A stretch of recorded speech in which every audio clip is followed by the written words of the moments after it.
भक्तों हर हर महादेव। आइए रामायण नित्य पाठ्यक्रम में रामायण के चौपाइयों का गायन करें, उनका भावार्थ समझें। पिछले भाग में हमने गाया कि हनुमान जी लंका में प्रवेश कर चुके हैं और उनकी भेंट विभीषण से होती है और विभीषण जी हनुमान जी को देखकर काफ़ी प्रसन्न होते हैं और हनुमान जी से कहते हैं कि लगता है कि साक्षात प्रभु ही दर्शन देने आए हैं।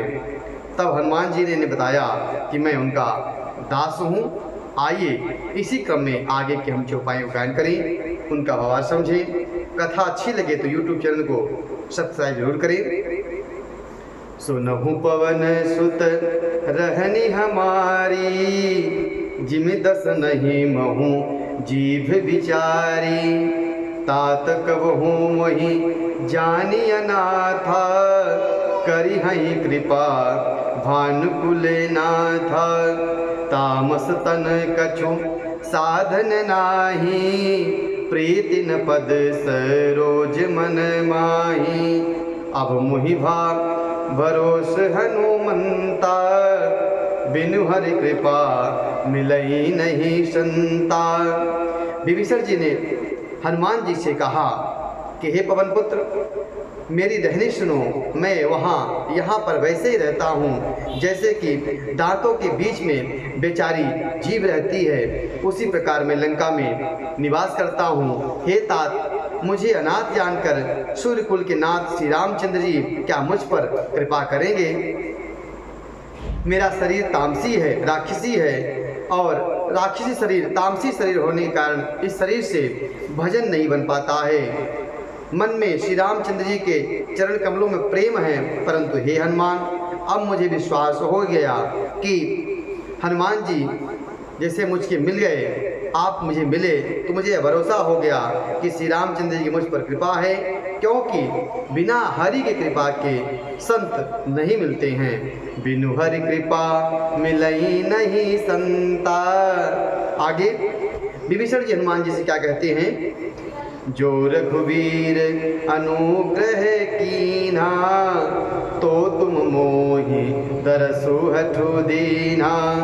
सुनहु विभीषण प्रभु कै रीति, करहि सदा सेवक पर प्रीति। कहूँ कवन मैं परम कुलीना, कपि चंचल सब ही विधीना। प्रातली जो नाम हमारा, तेहि दिन ताहि न मिले आहारा। विभीषण जी हनुमान जी से कहते हैं कि जब श्री रघुवीर जी ने कृपा की तभी आपने मुझे हट करके दर्शन दिया। और इसके बाद हनुमान जी कहते हैं कि हे विभीषण जी सुनिए, प्रभु की रीत यही है कि वह सेवक पर हमेशा कृपालु रहते हैं और सेवक से प्रेम करते हैं। भला कहिए मैं कौन सा बड़ा कुलीन हूँ, कौन सा पात्र हूँ, कौन से पवित्र कुल का हूँ? चंचल बानर हूँ और सब प्रकार से नीच हूँ। प्रातःकाल जो हम लोगों के बंदरों का नाम लेते हैं, उन्हें दिन भर भोजन नहीं मिलता। असमय अधम सखा सुनो, मोहू पर रघुवीर रामा। कीन्ही कृपा सुमिरी गुण, भरे बिलोचन नीर रामा। हे सखा सुनिए, मैं ऐसा अधम हूँ, पर श्री रामचंद्र जी ने मुझ पर भी कृपा की। भगवान के गुणों का स्मरण करके हनुमान जी के दोनों नेत्रों में प्रेमाश्रु आ गए, उनके दोनों नेत्र प्रफुल्लित हो गए। जानत हूँ अस स्वामी बिसारी, फिरेत काहिन होहि दुखारी। एहि विधि कहत राम गुण ग्रामा, पावाय नीर बाच विश्रामा। पुनि सब कथा विभीषण कही, जहि विधि जनक सुता तह रही। तब हनुमंत कहा सुनु भ्राता, देखी चाहूँ जानकी माता।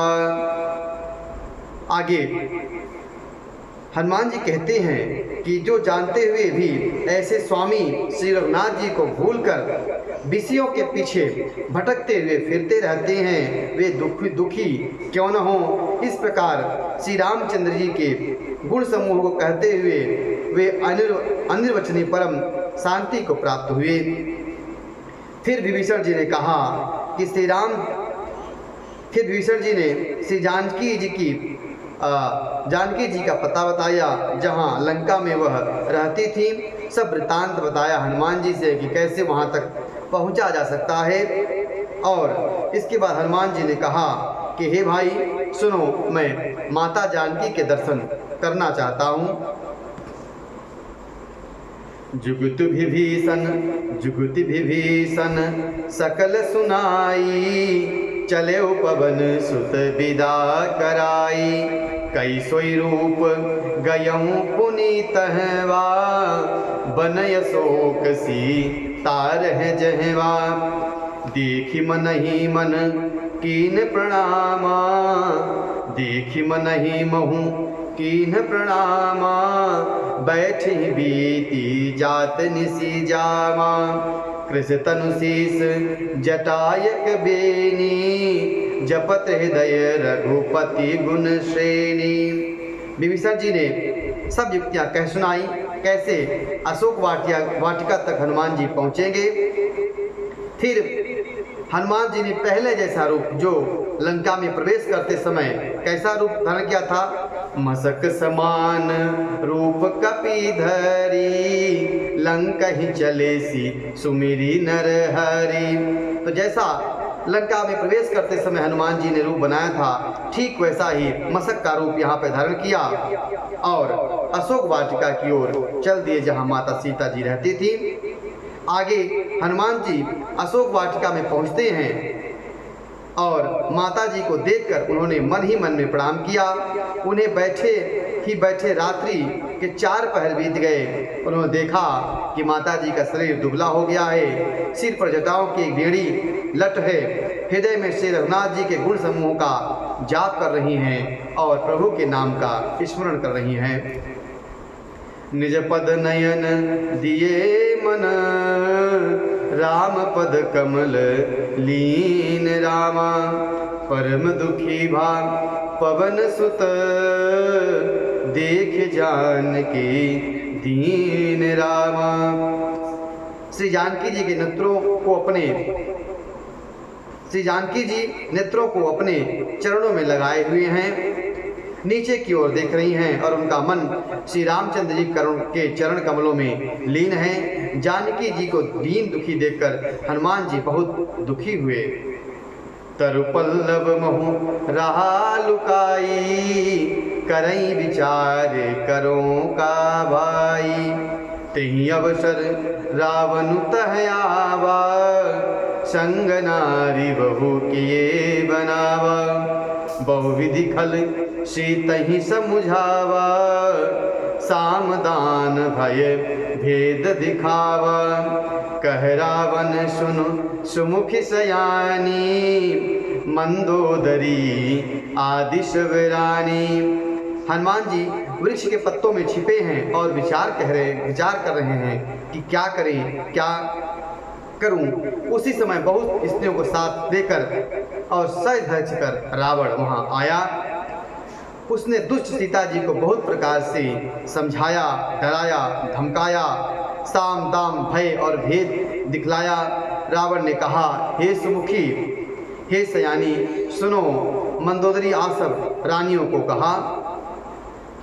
मंदोदरी आसव रानियों की ओर इशारा करके वह कहा, तब अनुचरी करऊं पन मोरा, एक बार बिलो की मम ओरा। तन धरि ओट कहती बय देही, सुमिर अवधपति परम स्नेही। सुन दस मुख खद्योत प्रकाशा, कबहु कि नलनी करई विकासा। असमन समूझी कहती जानकी, कलश दिनहि रघुवीर बान की। सठ सूने हरि आन ही मोही, अधम निलज लाज नहीं तोही। मैं तुम्हारी दासी बनाकर रखूंगा। मंदोदरी आदि सब रानियों को यह मेरा प्रण है, तुम एक बार मेरी ओर देख लो। अपने परम स्नेही कौशलाधीश श्री रामचंद्र जी का स्मरण करके माता जानकी ने एक तिनके की आड़ में और कहने लगे, हे दशमुख सुन, जुगनू के प्रकाश से कभी कमिलनी खिला नहीं करती। जानकी फिर कहती हैं कि तू ऐसा मन में समझ ले, रे दुष्ट, तूने रघुवीर के बाण की खबर नहीं है। हे पापी, तू मुझे सोने में हर लाया है। रे अधम निर्लज्ज, तुझे लज्जा नहीं आती है। इस प्रकार माता जानकी ने जवाब दिया, आपु ही सुनिख दोत समान, राम ही भानु समान रामा। परुष बचन सुनी काड़ियसी, बोला यति खिसी यान रामा। अपने को जुगनी के समान और प्रभु श्री रामचंद्र जी को सूर्य के समान सुनकर और सीता जी के कठोर वचन सुनकर रावण तलवार निकालकर बड़े गुस्से से आकर बोला। क्या बोला, इसको हम अगले भाग में गाएंगे। कथा अच्छी लगी हो तो YouTube चैनल को सब्सक्राइब जरूर करें, शेयर करें। जय श्री राम कमेंट करें। हर हर महादेव, जय श्री राम।